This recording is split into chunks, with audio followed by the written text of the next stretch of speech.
造成嘅實際死亡人數，同埋美軍縱容伊拉克保安部隊虐待囚犯嘅內容。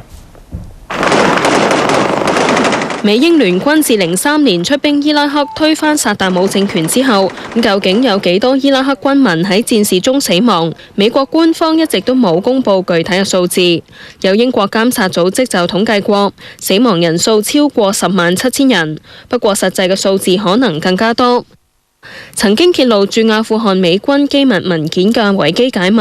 日前再喺網上公開近40萬份派駐伊拉克美軍嘅機密文件，揭發至少仲有15000個伊拉克人被暗殺、處決或者槍殺喪生。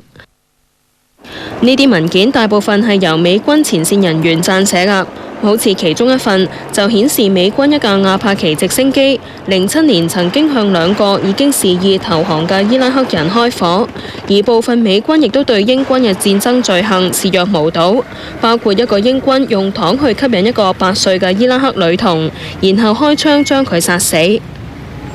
文件又揭露伊拉克保安部隊虐待囚犯嘅過程，包括性侵犯、用電鑽傷害囚犯等，部分人更加被虐待致死。而駐伊美軍一直縱容同掩飾罪行。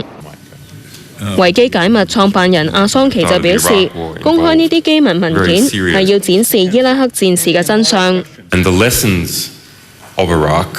which are ongoing. Remember, this material covers significant abuses occurring during the first year of the Obama administration, can be applied